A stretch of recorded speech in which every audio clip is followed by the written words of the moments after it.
Allahu Allahu Allahu Allah Allahu Allahu Allahu Allah Allahu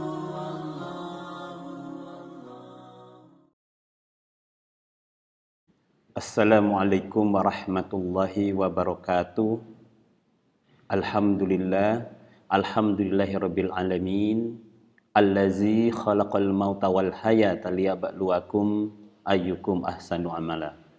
Pertama-tama, marilah kita senantiasa meningkatkan rasa syukur kita kehadirat Allah Subhanahu wa taala atas begitu banyak nikmat dan karunia yang telah kita terima selama ini. Dan dengan rasa syukur ini pula, maka Allah akan berjanji untuk menambah, bahkan melipat gandakan nikmat-nikmat berikutnya, insya Allah yang akan kita terima pada hari-hari berikutnya. Hadirin para pendengar sekalian, rahimakumullah. Pada hari ini atau pada kesempatan ini saya akan berbagi dalam kultum ini, yaitu menyikapi fenomena yang kita rasakan bersama pada akhir-akhir ini, yaitu adanya pandemi virus corona COVID-19 ini. Kalau kita lihat dari aspek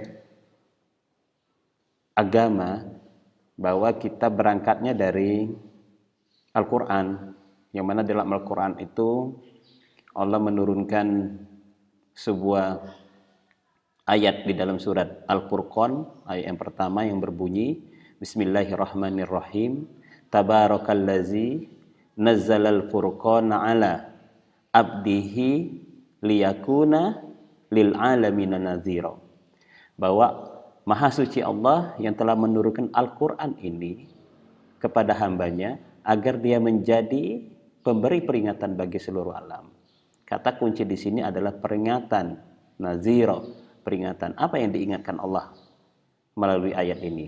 Allah mengingatkan yang pasti adalah bahwa semua isi Al-Quran ini adalah benar. Tidak ada keraguan sama sekali. Bahkan saat ini Allah membuktikan kebenaran Al-Quran, khususnya ayat 155 Al-Baqarah. Apa itu? Yang berbunyi Bismillahirrahmanirrahim, walanabluwannakum bisyai'in minal khaufi wal ju'i wal naqsim minal amwalil anfus was samarat wa basyiris sabirin. Pada ayat ini ada 3 hal yang ditegaskan oleh Allah, yaitu menguji manusia dengan, yang pertama itu adalah dengan rasa takut. Yang kedua adalah menguji manusia itu dengan kelaparan. Yang ketiga menguji manusia itu dengan kekurangan. Nah, melalui COVID-19 ini, pandemi ini, maka Allah telah membuktikan bahwa ketiga-tiga hal ini adalah betul adanya. Ini salah satu bukti, ya. Bukti bahwa Al-Quran ini benar. Tidak peduli terjadi ataupun belum terjadi. Tentunya masalah neraka dan surga, alam kubur, itu adalah sesuatu yang belum terjadi. Tetapi ayat ini Allah pasti akan menguji, ya, menguji manusia dengan ketakutan, kelaparan, dan kekurangan.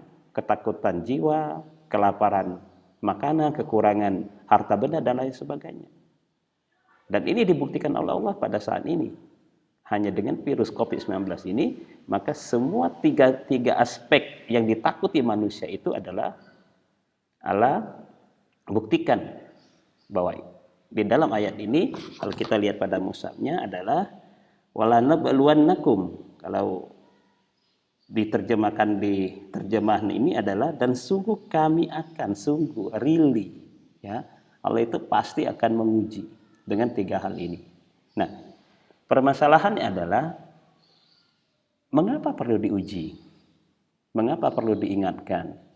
Ya, ujian sama halnya seperti ujian sekolah, ya. Ujian sekolah itu tujuan akhirnya adalah untuk memilih, untuk memberikan kategori lulus atau tidak lulus, kemudian yang lulus itu nanti dikategorikan lagi, diklasifikasikan menjadi misalnya lulus dengan predikat cum laude, lulus dengan predikatnya sangat memuaskan, lulus dengan predikatnya memuaskan. Bahkan satu lagi yang ada yang tidak lulus. Nah, Allah sama. Menguji itu sama kalau kita lihat pada surat Al-Kahfi ayat yang ke-7 itu dikatakan jelas sekali inna ja'alna ma 'alal ardi zinatan laha linabluwahum ayyuhum ahsanu amala. Nah, di sini Allah mengatakan sungguh kata Allah, sesungguhnya apa yang diciptakan atau dijadikan Allah di muka bumi ini adalah sebagai fitnah. Apa itu fitnah? Fitnah itu adalah perhiasan. Untuk apa perhiasan itu?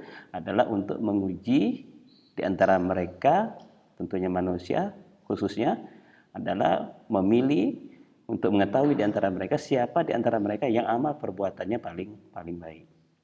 Bahkan di Al-Mulk ayat yang kedua dikatakan juga ya, allazi khalaqal mauta wal hayata liyabluwakum ayyukum ahsanu amala. Bahwa sesungguhnya Allah juga menciptakan atau menjadikan mati dan hidup itu juga sebagai ujian. Ya, untuk menguji kalian ya, siapa yang amal ibadah kalian itu, siapa yang amal ibadahnya paling baik. Nah, di sini kita memang kalau diingatkan dengan dengan hanya semacam tulisan, statement ya, itu manusia itu cenderung acuh ya, atau abai dengan itu. Termasuk dengan tanda-tanda lalu lintas paling sering dilanggar. Karena tidak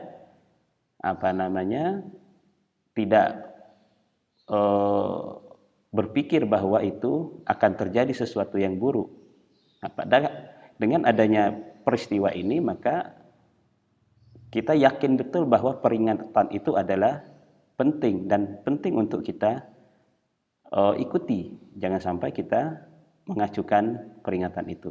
Nah, yang paling penting di sini adalah peristiwa ini adalah telah memporak-porandakan ya segala aspek kehidupan, termasuk ekonomi, ya, pendidikan, sosial budaya dan segalanya. Dan itu dampaknya luar biasa dan ini akan sangat berat dirasakan oleh siapapun ya.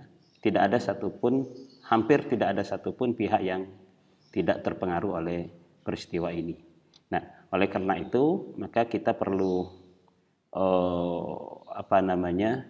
perlu semacam kesiapan mental dalam menghadapi peristiwa ini untuk masa-masa yang akan datang. Saya akan coba untuk melihat bagaimana dampak daripada fenomena ini kalau kita lihat dari aspek matematikanya, yaitu tentang kaitannya dengan mata kuliah. Barangkali Anda sudah belajar sistem dinamik.